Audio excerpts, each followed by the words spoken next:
This is my first time ever working with them, and have been very overly helpful. And I really appreciate the opportunity to be out here and play on this ship with them. And they came up.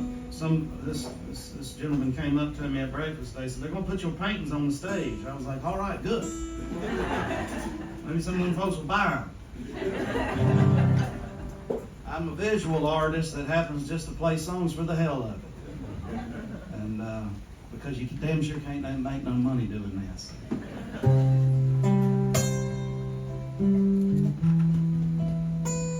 I started writing songs when I was in my mid-20s.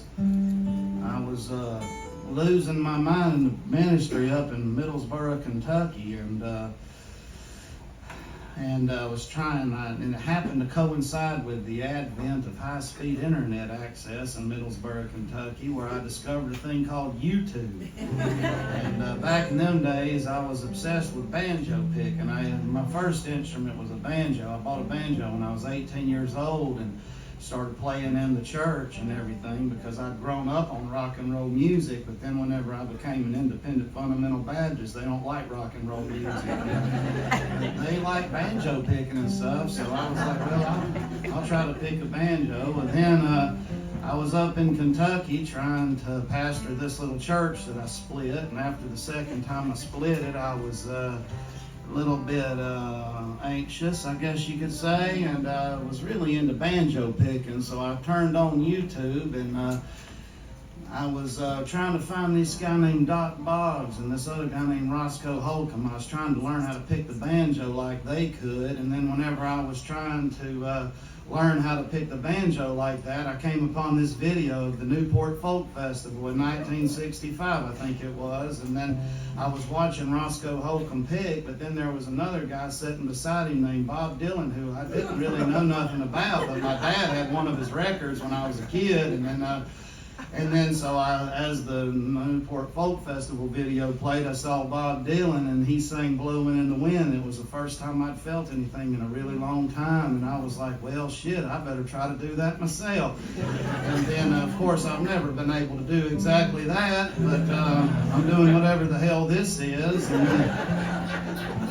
I quit the ministry, moved back home to Mobile, Alabama, joined the United States military, went off to a war, came home, and then I started trying to play my songs that I'd been writing ever since I was in my mid-20s, and some folks liked them. And then whenever you do shit like that, you know, you're not supposed to start doing this stuff in your mid-30s. I don't know if you knew that or not, but this is really what you call a young man's game, but here we are nevertheless. But when this happens, folks feels real sorry for you, and they come up to you and they try to give you advice. And some of the advice I got was, Abe, you should never turn down any opportunity to play your music. And turns out that's really bad advice. And then some of the other advice that I got was, Abe, you should just fake it till you make it. And it turns out that's really bad advice too. And so here's a song I wrote about it. It's called "Fake It Till You Make It." I hope you like it.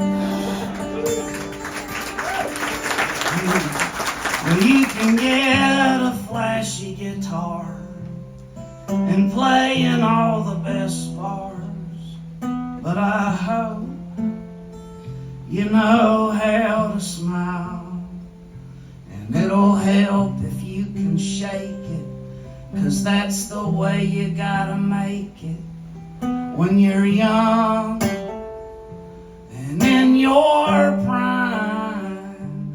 'Cause it's a fight to tell the truth, it's even harder in your youth.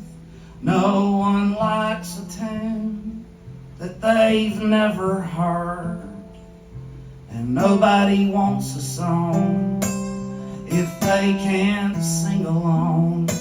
And so you give them "Brown-Eyed Girl." Well, now I sure ain't saying this is a prayer worth praying. In fact, it's something I could never recommend, but you won't never have to fear singing songs that folks want to hear. And when you're done, they'll all shout amen. But it won't have no meaning, and them rhymes will come so easy with no message in your songs. Well, I've heard so many say it, you gotta fake it till you make it, but you won't be making nothing at all.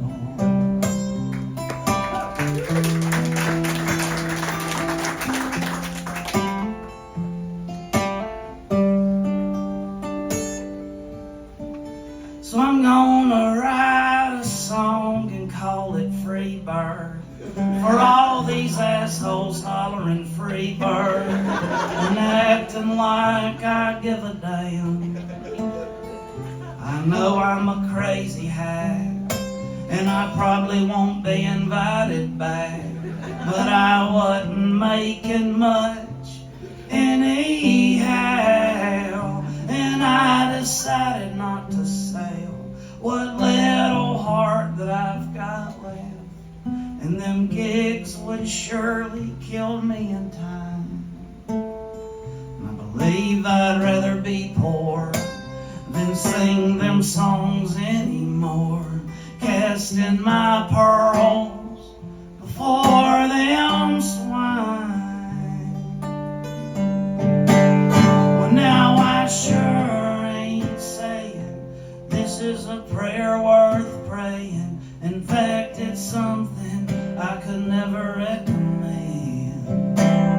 But you won't never have to fear singing songs that folks wanna hear. And when you're done, they'll all shout amen.